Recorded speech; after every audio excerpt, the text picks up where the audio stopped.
This is an overview of Mykinda financial software. Welcome to everyone concerned about the time value of money. Hello, I'm Norman Snowden, developer of Mykinda. The software is copyrighted under the Mykinda name. The program works with Microsoft Windows and is simple and easy to use. A comprehensive PDF instructional book on Mykinda is available. I will use a non-scripted narrative to walk you through an example that will analyze a typical mortgage loan and alternatives for refinancing the loan. The effect of borrowed closing costs versus upfront payment of closing costs is included. The effective APR for variable rates will be calculated, as well as the number of months to refinance for optimum savings. The total interest cost of regular payments made earlier than the due date and regular payments made later than the due date is a program feature. In addition, extra payments can be evaluated for an early payout and reduced interest cost. Other factors such as compound interest rates, average interest rates, and changed interest rates between specific dates are featured. The option of making the loan payments at the beginning of the period or making them at the end of the period is included. Annuity schedules can be printed. All features of the program are not discussed in this demo. Thanks.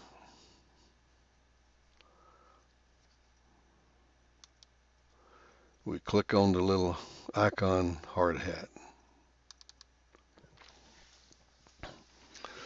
The first screen comes up, which we will not discuss at this time, but it's a lead-in screen. We have to agree to abide by the rules for program use, so click Yes. We click on the annuity loan payment window. We see that we have one loan record existing, but we want another one. We want a new one. So we will click on Utilities, Add Records, and we see a blank. We give it a name. We'll call it First, F-I-R-S-T. Hit Tab. We see a message that comes up that says you can have a loan that's where the payments are made at the beginning of the period or made at the end of the period. We'll use the end of the period, which is the normal method. Let's assume the mortgage to be $150,000. 15000. The annual rate be 8%. Number of payments per year, 12. Total number of payments, let's use 30 years, or 360. 360. Tab. Let's, for simplicity, let's use January the 1st, 2000. So that's 01012000. Tab. Let's use the last payment, the 360th. 360.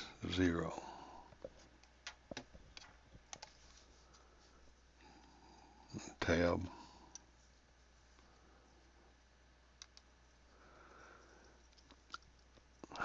The intermediate, now let's click Calculate and see if we can get the payment.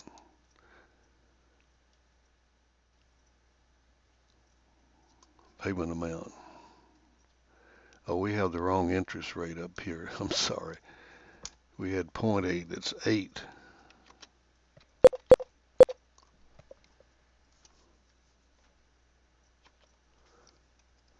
And click Calculate. We see the payment is $1,100.65 per month.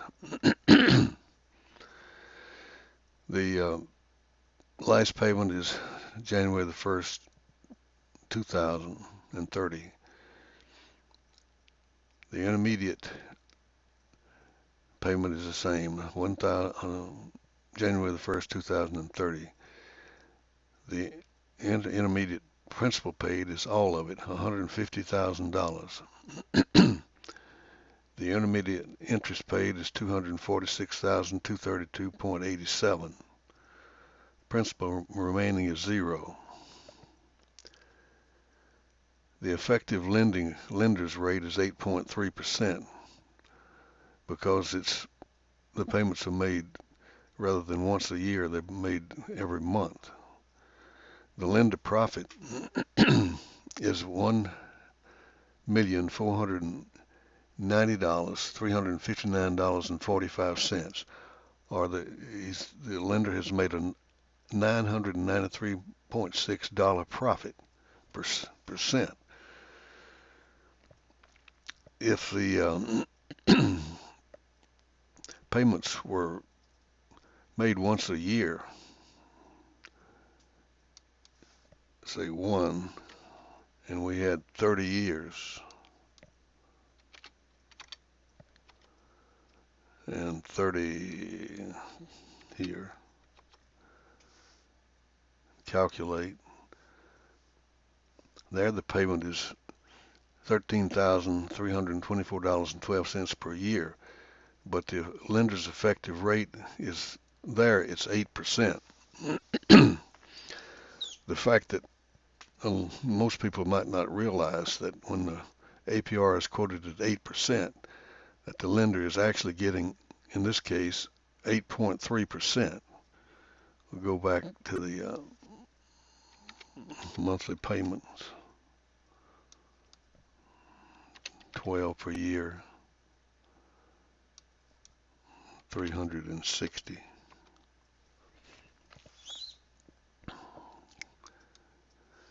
$1,160.65. The fact that, again, the effective rate is 8.3%, that conceivably might be a negotiating factor between a borrower and a lender. I doubt if it ever would, because this is standard practice. The reason this is lender profit is so much is because we'll assume that the lender continues to lend money in the real estate business at 8%, and over a 30-year period, if he's getting $1,100.65 per month for 30 years, he makes a profit of $1,490,359.45. Plus, it's a tremendous amount. You wouldn't normally realize that. Well, let's assume that after 6 years, or 72 payments, the borrower refinances the loan. So click refinance, and we'll use 278. That's would be the end of that 30 years, or 288 that is. And we'll assume we have 5% as a refinance rate. So click calculate, and we see that the borrower would save $75,048.65, which is quite a bit. But let's try, let's say 30 years, or 360.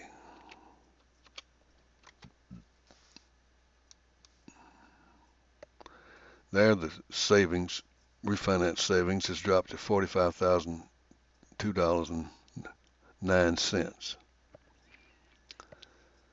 Let's see if we can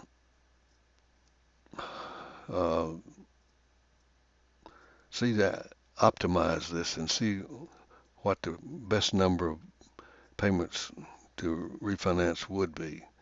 So we click on optimize.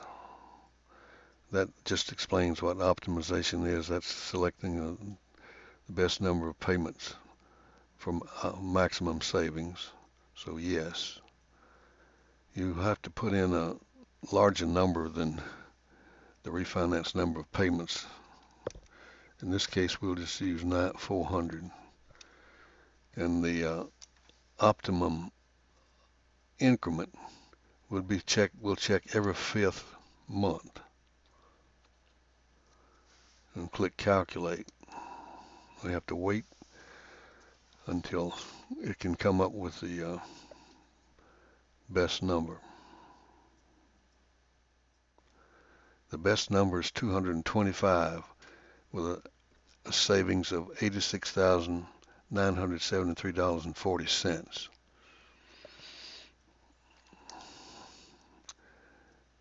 Amazing, amazing.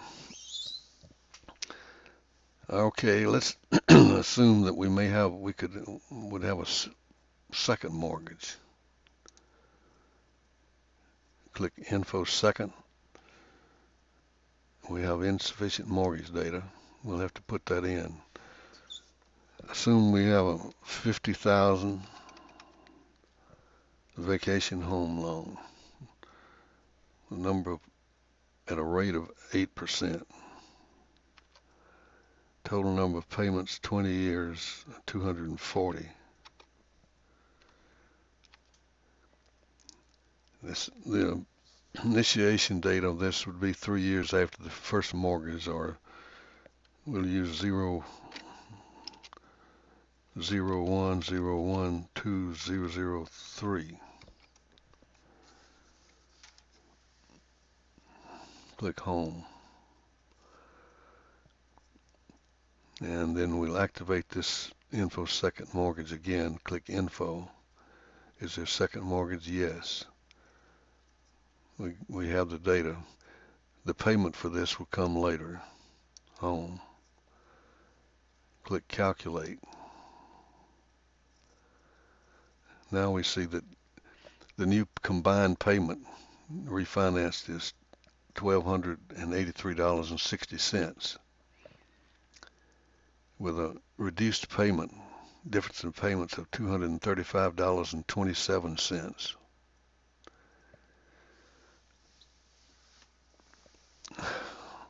Let's optimize this mortgage payment again using the second mortgage. Optimize, yes.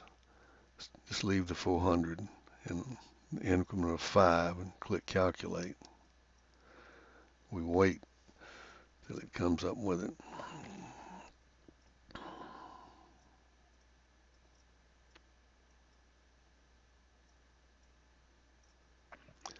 Well, this comes up with 205 refinance payments as of very close to the optimum, with a total savings of $101,771.60.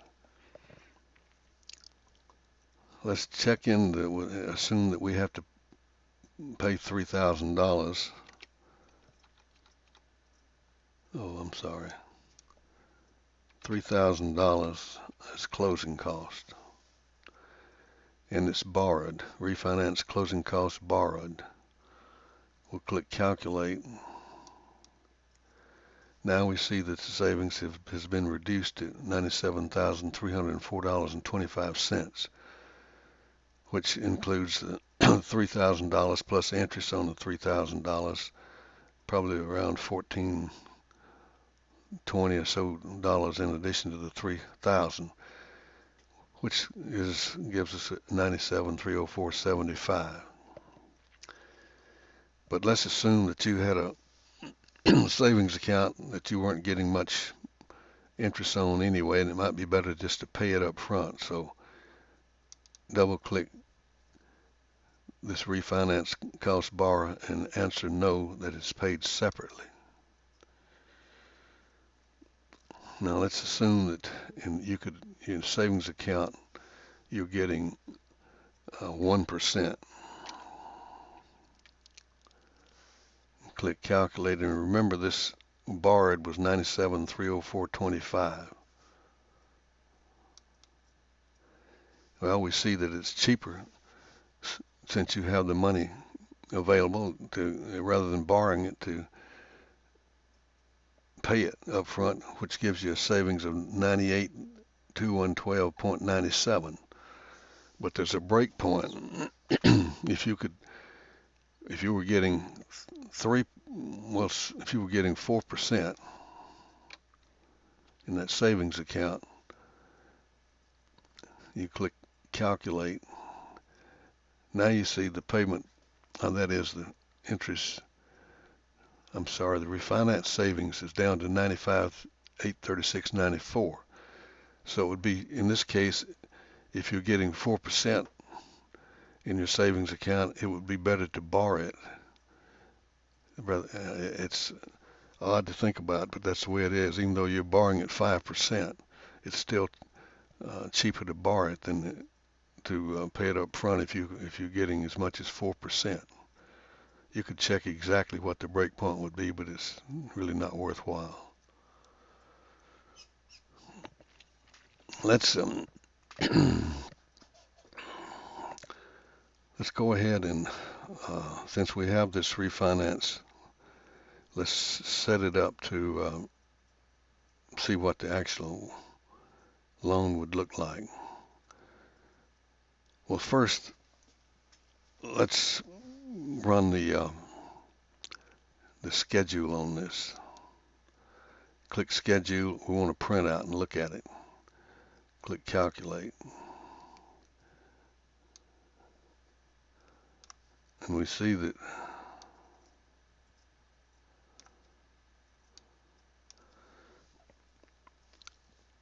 the principal increases each month, of course, and the interest decreases. This gives the total interest, the principal paid, and the remaining principal, but it also shows the lender profit.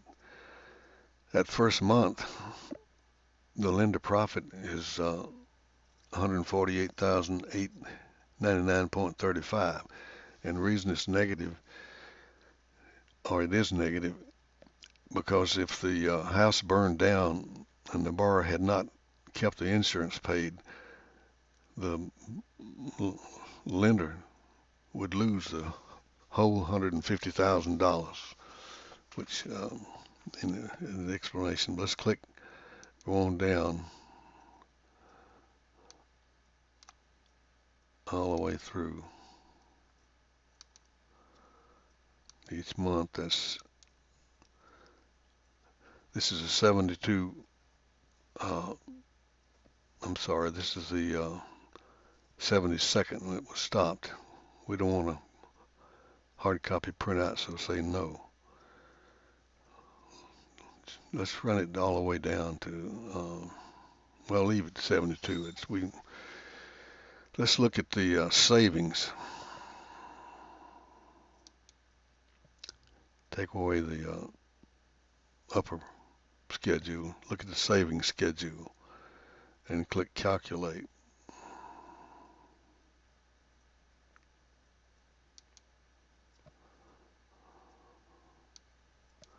We see the first month, the original loan, February the 2nd is when it comes due. Original loan interest was $938.25. Second mortgage interest was $309.67. The refinance mortgage is $779.95. The difference is $467.97 savings the first month, and it increases right on down. 40, 100, 205. The total savings is 101,771.60. This does not show the closing cost was not paid separately. Deduct closing costs plus interest at the investment rate of 4% for $5,000 $934.60 savings for savings of $95,896. Let's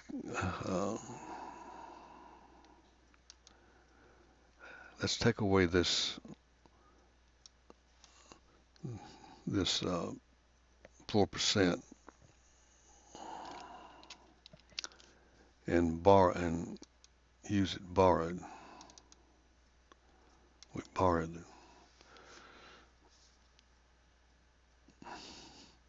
Let me run calculate again.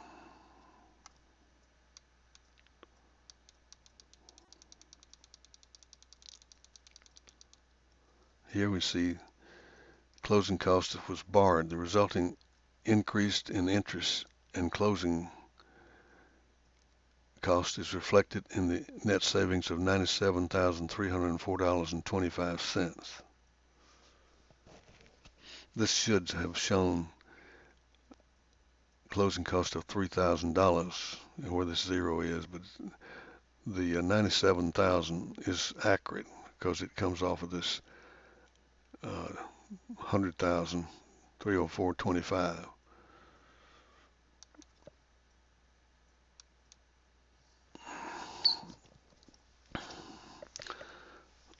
Now let's set up the new loan.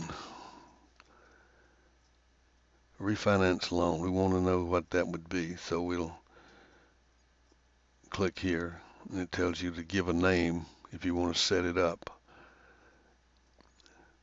Going to generate a refinance loan that can be transferred and modified on a special payment schedule. Another message that there's a second part of Mykinda that we're not talking about with this demo that you would not want to transfer this loan to, but give it a name. Let's call it new, N-E-W.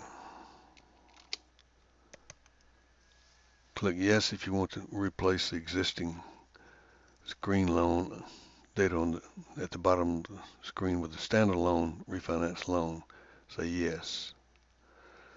So we see that instantly it comes up with this new loan, refinance loan, and your actual refinancing $190,000. That includes the second mortgage as well as the original first mortgage. $190,189.19 at 5%, 205 payments. Check the 205th.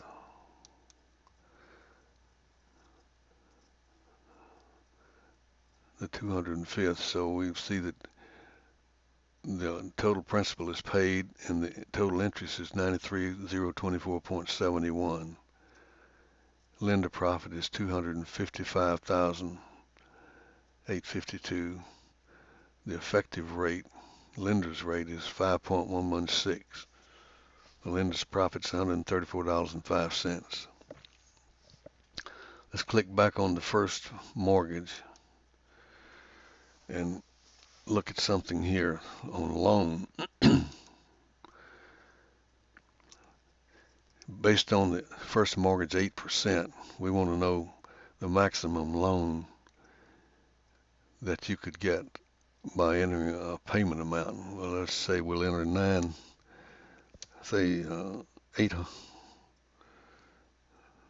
$800 and hit tab. We see that at 8% that you could only get a maximum loan of $109,026.80 if you wanted to pay only $800 a month.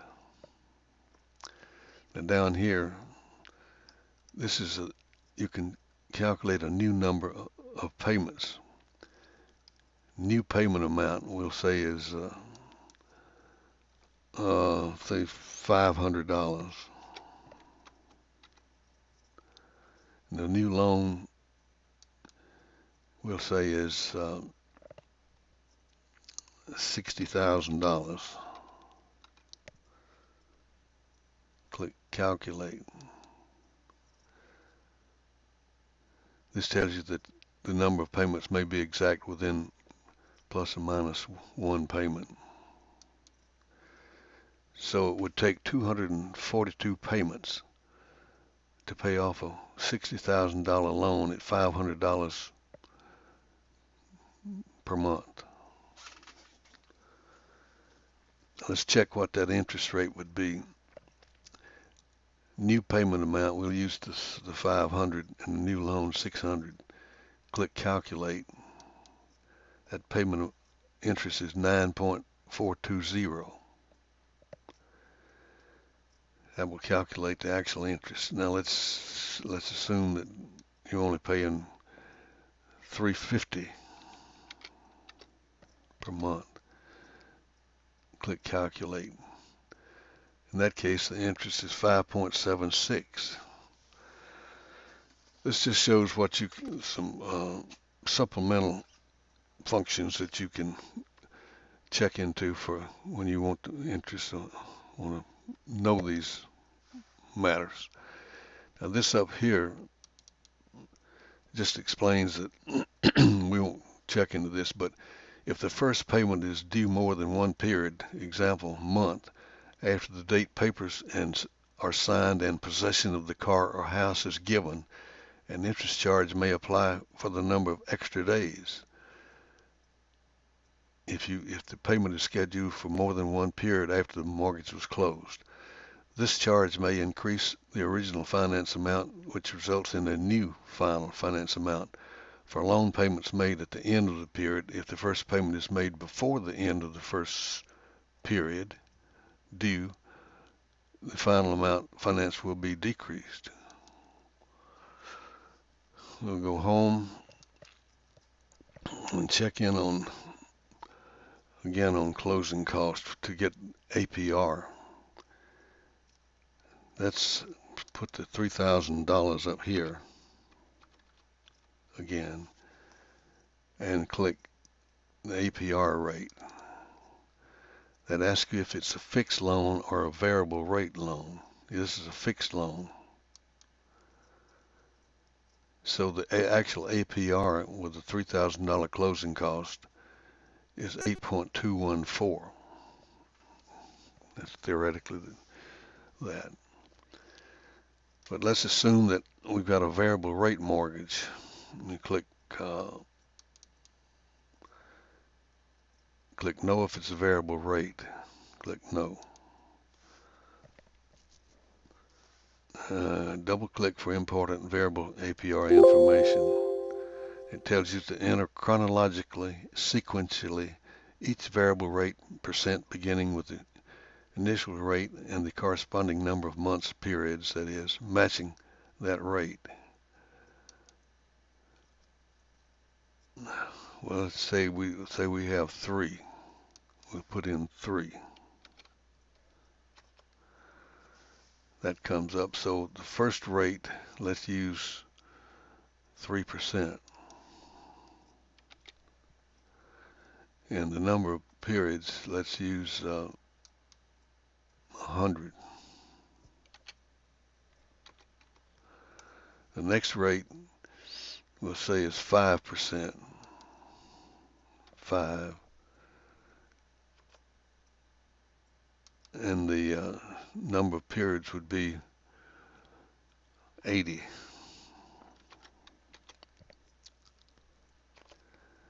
The next last rate, say, is 8%. Enter the number of periods, we'll say 180. 180. Click calculate. This says, be aware the first rate you entered is different from the home screen. That home screen was 8, but we used a different one. We used 3%. Therefore, the APR generated reflects an independent loan evaluation using the loan total number of payments, the number of payments per year, and the closing cost on the home screen. Return to home screen to see the resulting.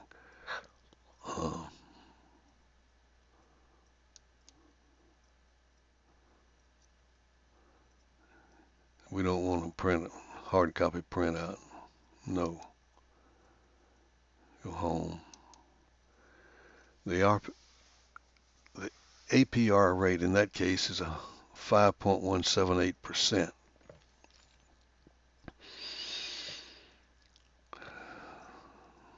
Even though you had variable rates of 3, 5, and 8 over those periods. This is about the last thing we need to know, but this, you can do many things with this.